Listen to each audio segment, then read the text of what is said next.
Magandang araw mga pamilya. We're heading to set number 4 with Banko Perlas Spikers leading 2 Lady Warriors. And we see some of the highlights set number 3.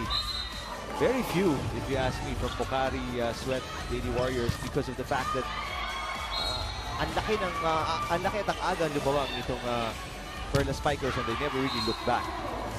Yeah, you know, in that third set, it all went in favor really of Banko Perlas.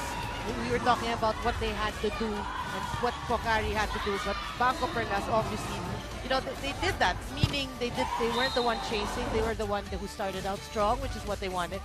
They had this lead, they maintained the lead, so everything they did was correct.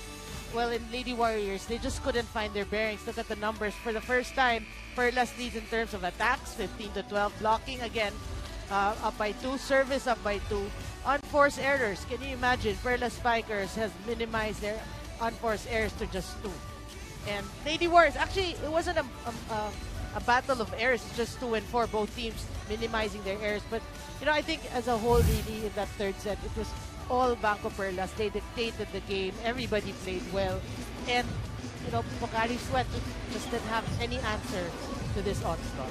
Well, malaking katanungan dyan is will they have an answer in this set? Because do or die na sila ngayon. And a loss here puts them at a very bad position moving forward kasi nga babagsak sila sa 5 and 7. They will tie with the Fighting Warais in the standings. And ang masakit doon, aangat ang Perlas Spikers to 9 and 3. Papalayo naman ang Lady Warriors and Angels. So, I mean, it's really not in their best interest. Walisin sila dito ng Perlas Spikers, talking about the Lady Warriors. Yeah. And we did talk about them. You know, they really want to sweep the rest of the game. Talking about the Lady Warriors because first they want to have a chance to get into the Pocari-Air, of course.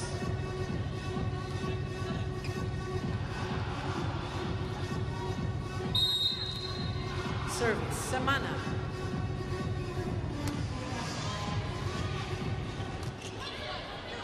Basho off the block. No one there. What? For the set follow-up. 1-all. Big error there. Lack of communication para dito sa Lady Warriors. There was a high ball na tumalbog sa blockers, but nobody went for it. Zero Basho. Easy for Banko. Yeah, we said opportunity for them. Good save para kay Elaine Casilla, who's in the game for the first time. Oh, good dig.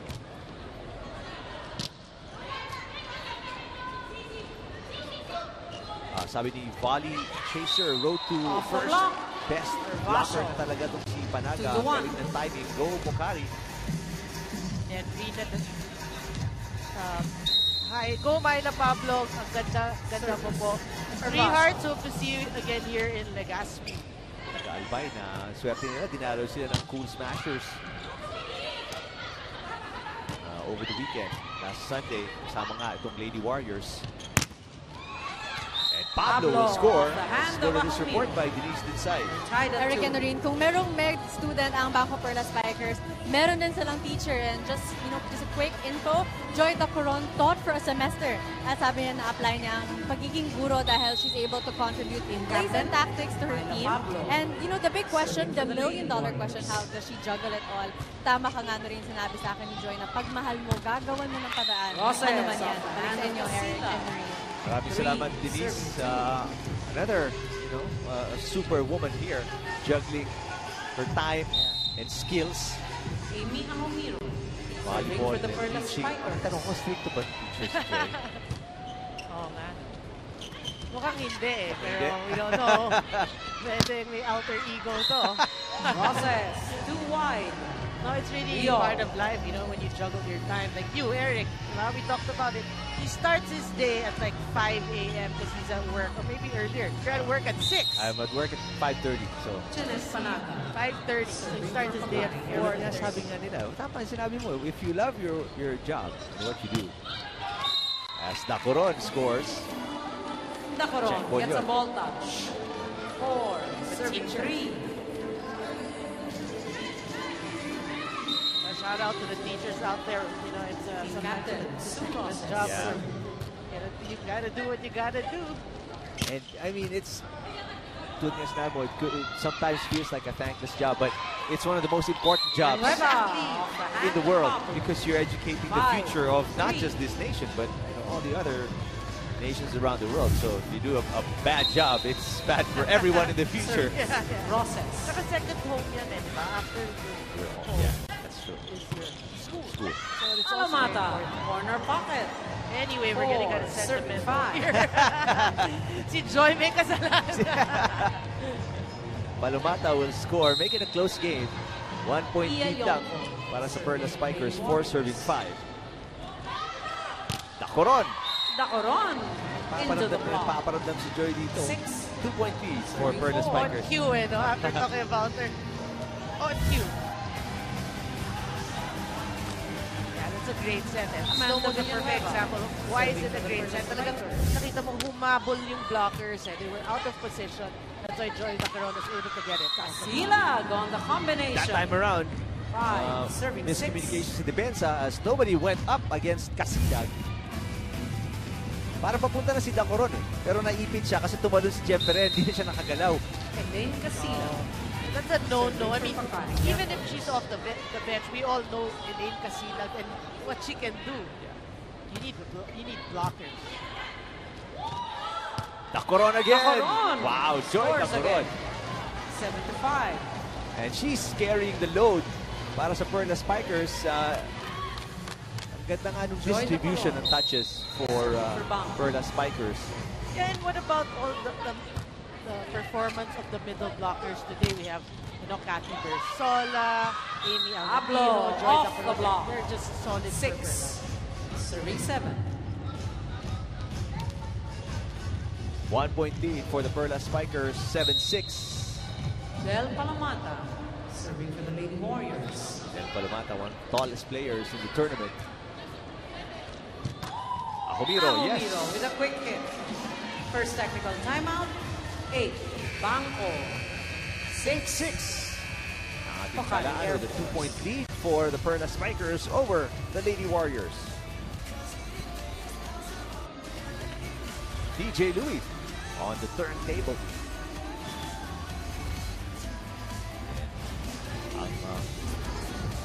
Perlas Spikers in the lead, 8-6, and also up 2 sets to 1 contra sa Lady Warriors.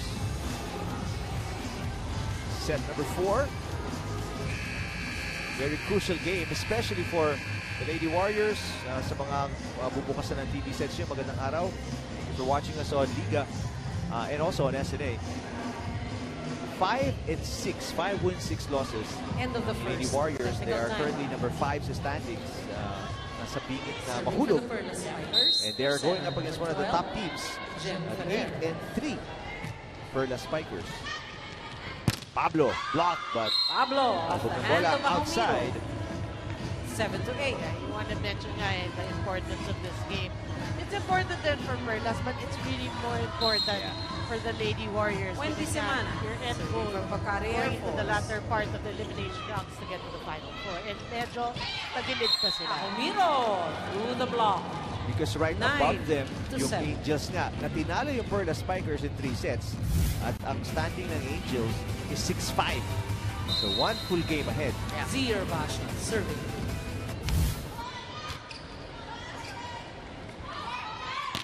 Pablo. Here's Villanueva. What a save there by Semana. Ferrer. They go to Roses. Yes. Roses with the runner. They've been really And mixing 7. it up. Talking about Banko Perlas doing their combination plays whenever they can. Roses, they play solid again. Serving For for Basho. Perlas Spikers. Saka yung the way Coach Dong has been changing it up as the serve goes outside. 8 to 10. Kahit na ang ganda nilalo ni Joy Dacoron, Amy Ahomiro comes in. So, you know, it really changes up yung Team captain. strategy defensively Pablo, ng kalaban because now you're preparing against somebody different. Well, that's, Villanueva on the obviously block. he has confidence in this 11 to 8. blockers.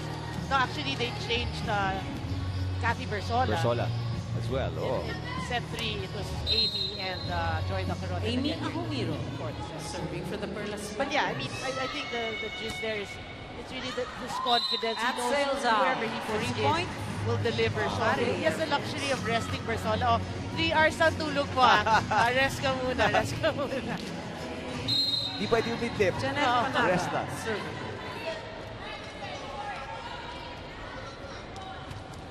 Oh. +1 for That Banko. service error is gonna hurt. Dalawa lang sana yung hinahabol nila. Ngayon, balik sa tatlong kalamangan. And we haven't even seen Nicole Tiamzon in this game. Captain Sue Ross Nursing serving. finger, an injury. And of course, syempre, if Palomata possible for with a coach not to well-played use her shot. to make her heal 10 completely, 12. then that's better. Pero hindi rin no? Nag-warm up din kanina, Nag-warm so up din. ganun din. I don't know if it's a splint, pero it's Yeah, heavily yung- bandaged. Serving.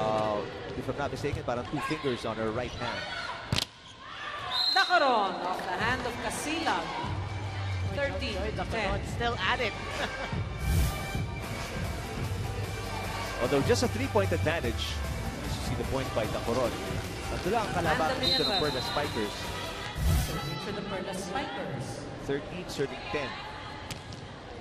Great serve. Casila cut on the shot angle. by Casila. 11-13.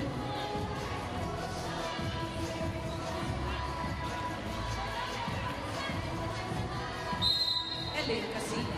This is from Archie Kakurap, rooting for Pocari Sweat late night watching from Auckland, New Zealand. Hello there. Sabi naman ni Jeriel, I'm watching the Bay. And she scores. Banko Perlas Well, game. Chicago naman. Chicago, Illinois. Yeah. So these are fans from around the world. Around the world, that's right. Thanks for watching. Service. Si Amy, New Zealand, di ba? Yep. Tawag nga sa kanyang mata, Kiwi. Kiwi, that's right. Good serve. Casilat. And Basho. Basho is feeling it. 12. And you know what? I remember talking to Sinjin about it. If Zir Vasho plays well, normally yung rub-off sa teammates niya is positive. So that's a good sign for them. Andun na sana si Palomata. She was there for the rejection, pero 15-12. she went down a few extra inches. Yeah. Tumabit sa net. Kablak na yun. Yun na nagigit. Sobrang tangkad. Konting bit, nandun na sa net eh. Oh, sayang, no? Wasted opportunity there. Pablo will score. 13. But it's been a parang slow affair right now here in the fourth set. Yeah.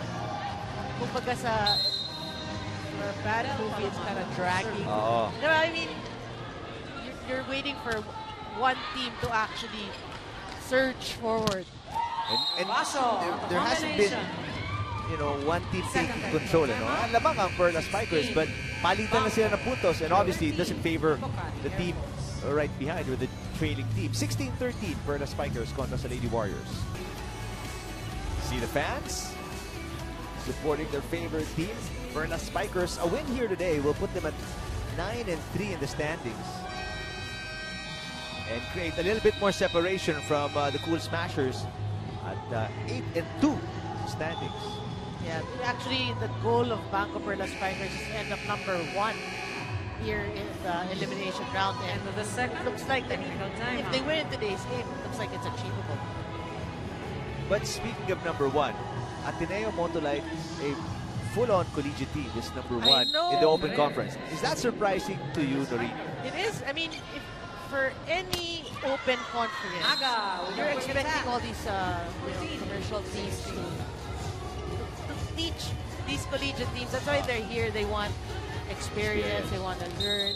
But to see a collegiate team at the top, I mean, you gotta love the program right now of Coach Oliver.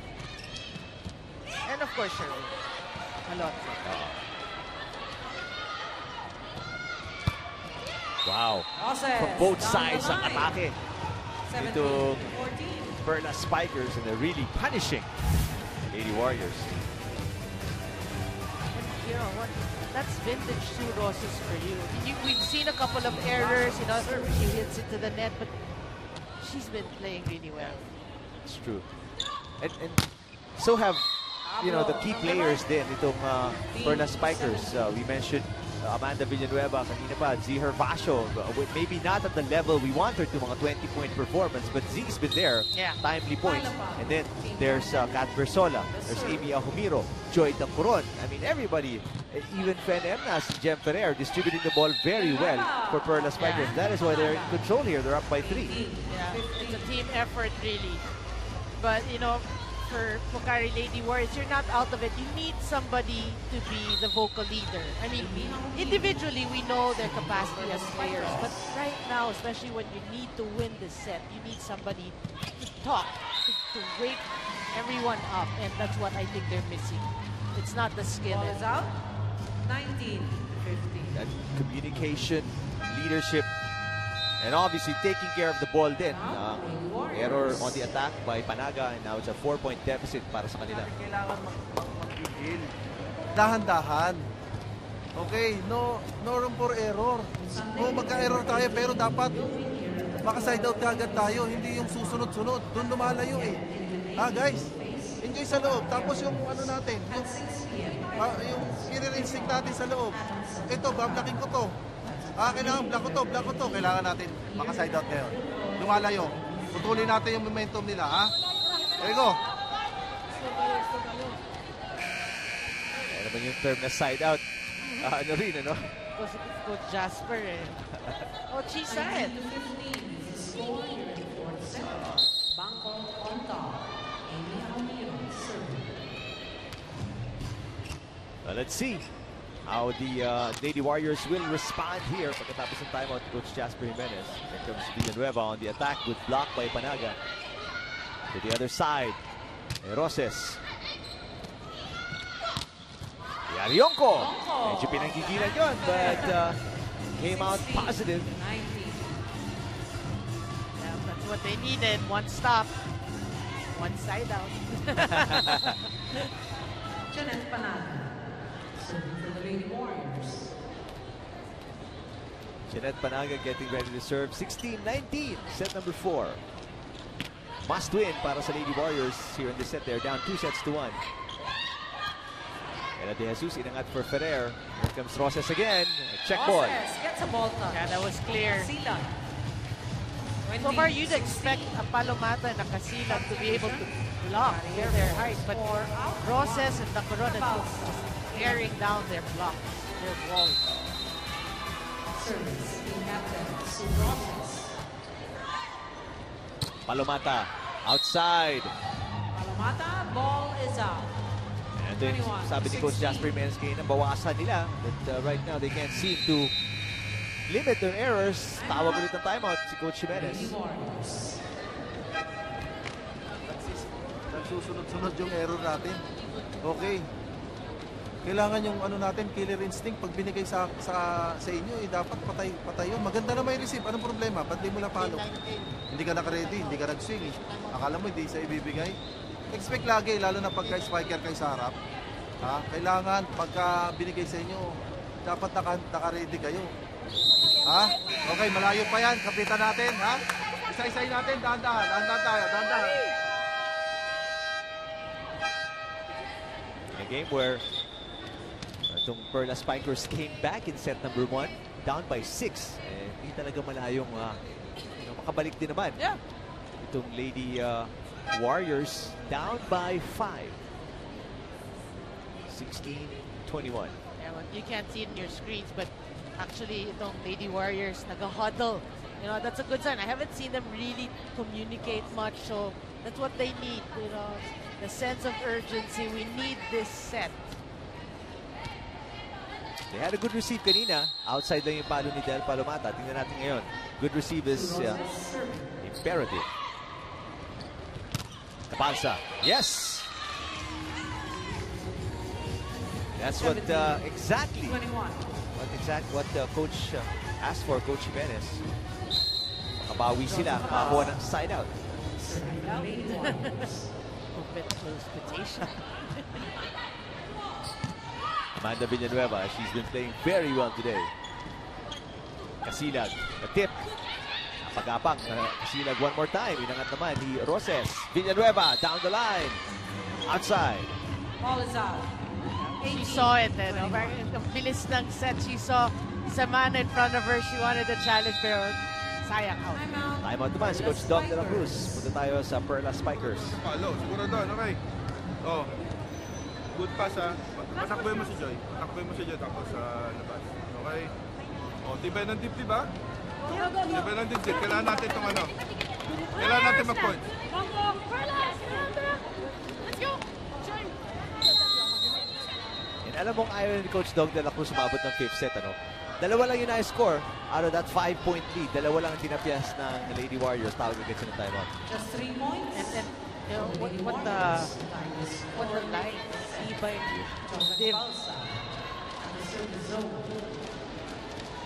In all aspects of life. Higing profound ka naman. Here's Dacoron. Oh, good dig. Balmaceda. Gonna be a free ball.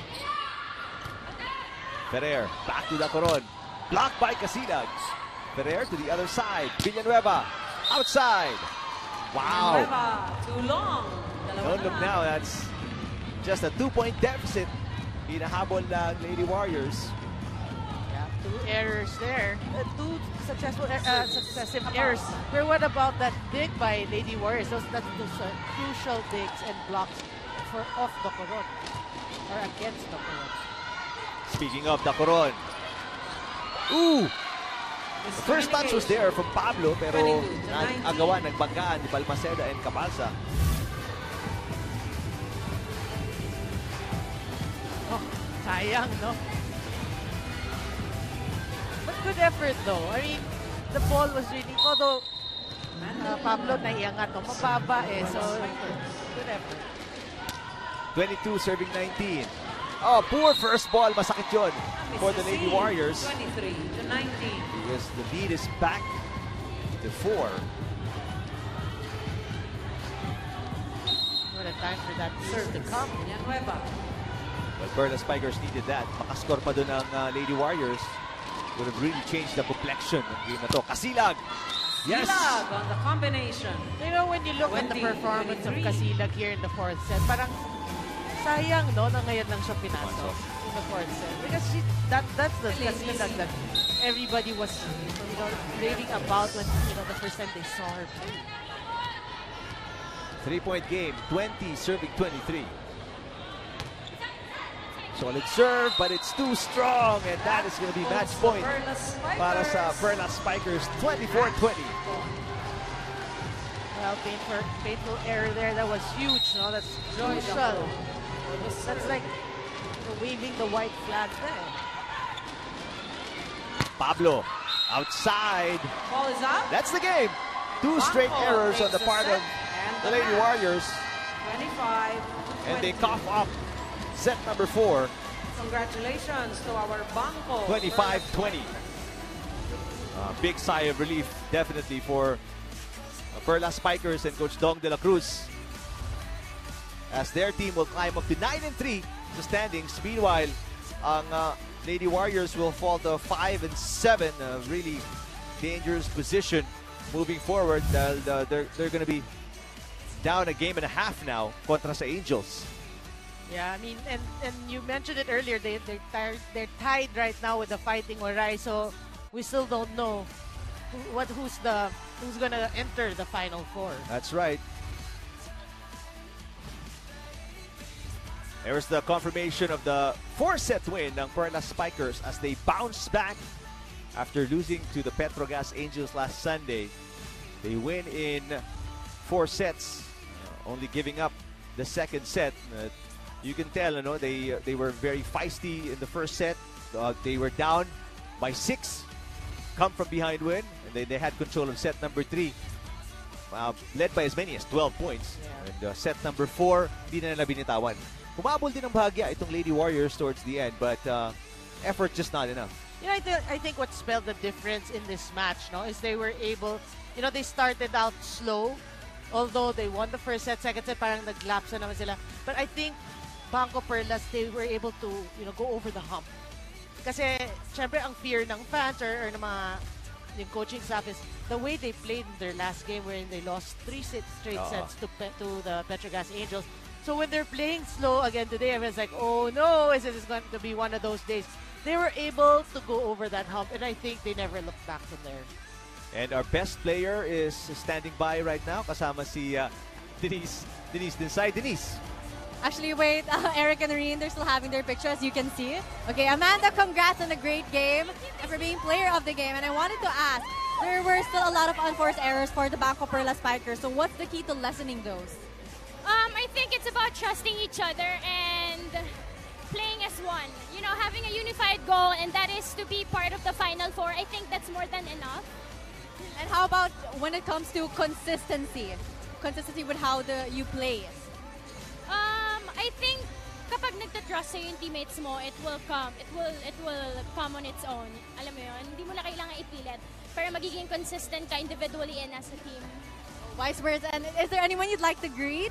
Wala. Thank you for those who support Banko Perlas. This is all for you and all for the glory of God. Thank you. Thank you so much, Amanda. And congrats again. Balik sa inyo, Eric and Noreen. All right, thank you very much, Denise. Congratulations, Amanda Villanueva. And you like how words of the veteran, no? Na parang you just let it come. Hindi mo na kailangan pilitin consistency and reducing the errors. It's just trust between you and your teammates. Yeah, and obviously, you know, they've created a family within the team, which is supposed to be.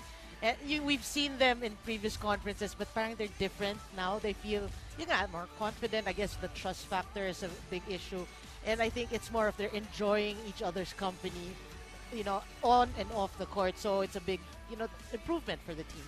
Well, big numbers for Amanda Villanueva, but it wasn't just her, no? So many of the supporting cast para sa Perlas Spikers helped in giving them this big win against the Lady Warriors. Coming up, Cool Smashers kontra sa Lady Oragons. Maraming salamat sa ating director, si Al Neri, for Denise Dinsay, Noreen Go. I'm Eric Japan. Thank you for watching. But more action on the way dito lang sa Liga.